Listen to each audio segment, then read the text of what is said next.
Assalamualaikum warahmatullahi wabarakatuh. Jumpa lagi dengan Bakarpedia. Kali ini kita akan belajar bagaimana melakukan kerja kolaboratif dengan memanfaatkan Google Doc. Nah, langkah pertama yang kita lakukan adalah kita sebagai seorang guru, kadangkala kita memberikan penugasan secara daring kepada siswa secara berkelompok. Nah, dari setiap kelompok siswa itu, mereka bisa melakukan kerja kolaboratif dengan hanya memanfaatkan Google Doc. Baik, kita akan uji coba bagaimana melakukan kerja kolaboratif dengan Google Doc. Pertama, yang kita lakukan adalah membuat Google Doc pada halaman baru. Kita klik di Google Drive, pastikan Bapak Ibu teman-teman semuanya masuk di Google Drive, kemudian klik baru, kemudian pilih Google Dokumen. Nah, sekarang kita pilih dokumen kosong.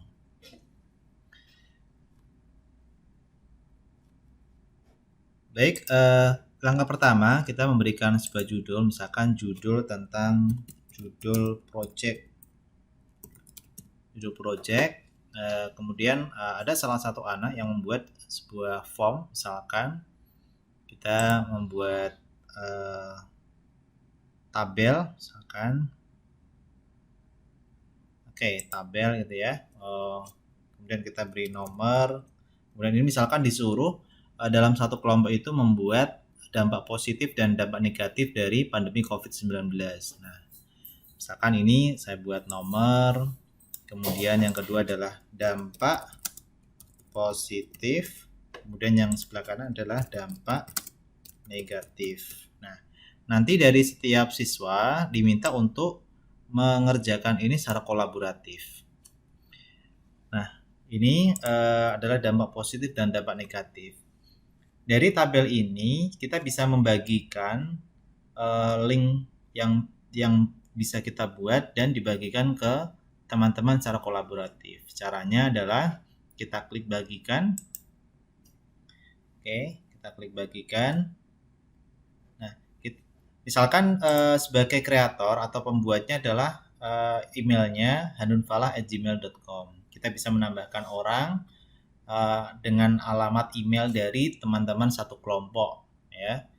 Di sini misalkan kita bisa tambahkan falah@gmail.com misalkan. Nah, ini kalau kita pengen mengundang partner dalam satu kelompok itu via email. Jadi kita masukkan di sini. Nah, kemudian kita klik kirim. Ini artinya adalah kita mengundang yang memiliki email falah@gmail.com itu menggunakan email ya, menggunakan email. Nanti akan dibuka di email falah@gmail.com. Pastikan posisinya adalah sebagai editor, gitu ya. Nah, kita beritahu orangnya, kemudian kita klik kirim. Nah, ini artinya kita mengundang orang lain sebagai kolaborator dengan menggunakan email. Nah, ini kita cek lagi ya. Kita cek di sini. Nah, ini sudah ada tambahan orang bahwa satu orang atas nama falah@gmail.com itu sebagai kolaborator. Dan posisikan sebagai editor ya, ini. Sedangkan yang ownernya, pemiliknya sebagai ini hanunfalah@gmail.com. Itu cara pertama. Cara kedua, kita juga bisa menggunakan tautan. Nah, tautan ini adalah cara menggunakan email, memanggil kolaborator dengan menggunakan email. Yang kedua adalah menggunakan tautan. Caranya di bagian bawah ini ada klik ubah ke siapa saja yang memiliki link ya. Kita klik ini.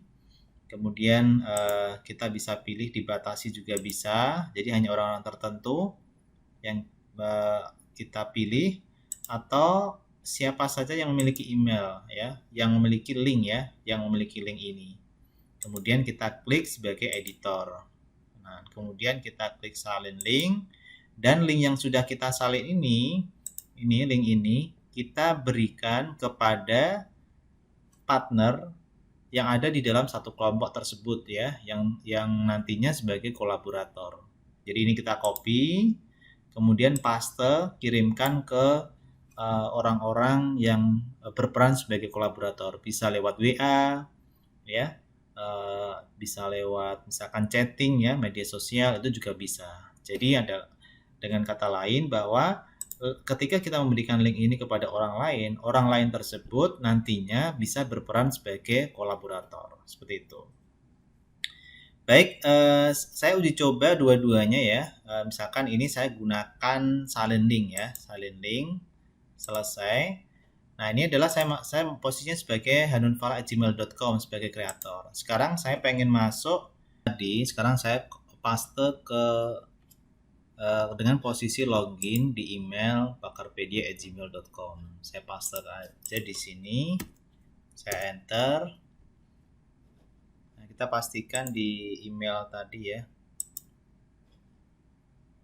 Oke, seperti ini. Nah, kita posisi login di pakarpedia@gmail.com. Nah, di sini teman-teman semua bisa lihat warna pink ini adalah pengetikan dari Miftahul Falah ya. Ini tampil pada email pakarpedia@gmail.com. Nah, kemudian ketika saya ketikkan di sini dampak positif, misalkan dampak positif pandemi ya, misalkan interaksi keluarga meningkat misalkan ya. Sini. Ini adalah diketikkan oleh user atau anggota kelompok dengan email pakarpedia@gmail.com. Kemudian sekarang kita lihat tampilan yang ada di email pemilik ya di hanunfala@gmail.com. Nanti di sini langsung ada tampilannya gitu ya. Ini. Tetapi untuk tampilannya teman-teman bisa lihat ini ada anonim ya, terenggiling anonim misalkan di sini warnanya pink.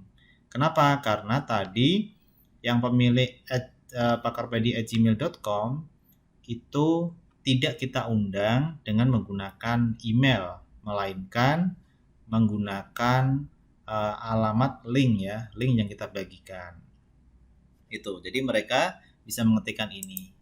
Kemudian sekarang kita uji coba untuk yang kita undang dengan menggunakan email. Nah, ini yang menggunakan email, kita coba di email ada undangan. Saya buka di email. Oke. Di email Falah. Nah, ini ada undangan juga, judul undangan. Kemudian kita klik buka halaman, buka di dokumen ya. Kita buka aja. Nah, di sini oke, kita lihat di sini. Nah, di sini ada ini ya. Nah, ini kita bisa lihat bahwa ini diketikkan oleh Miftahul Falah. Kemudian ini adalah oleh terenggiling anonim. Ini ada tiga ya di sini. Misalkan ini saya ketikkan di dampak negatifnya. Misalkan perekonomian, daya beli masyarakat ya, misalkan ya, daya beli masyarakat menurun. Oke. Jadi ini diketikkan oleh pemilik akun vifala@gmail.com ya. Jadi saya ulangi, tabel ini dibuat oleh email harunfala@gmail.com. Kemudian interaksi keluarga meningkat ini diisi oleh anggota kelompok dengan email pakarpedia@gmail.com, sedangkan isian ini daya beli masyarakat menurun diisi oleh email wifalah@gmail.com. Jadi ada 3 orang yang berkolaborasi di dalam membuat isai ini. Nah, sekarang kita kembali ke posisi akun utama. Nah, ini bisa kita lihat di sini warnanya beda-beda. Ini adalah yang hijau itu sebagai, kita lihat di sini ya, yang hijau adalah pemilik utama. Kemudian yang warna biru adalah wifalah@gmail.com, sedangkan yang warna ini adalah warna yang tadi menggunakan link. Nah, yang link. Jadi ada 3. Nah, sekarang kita bisa melihat untuk historinya ya. Nah, sekarang kita lihat siapa saja yang melakukan pengeditan ya. Kita klik aja file history version. Nah, history versi, kemudian kita klik aja lihat history versi.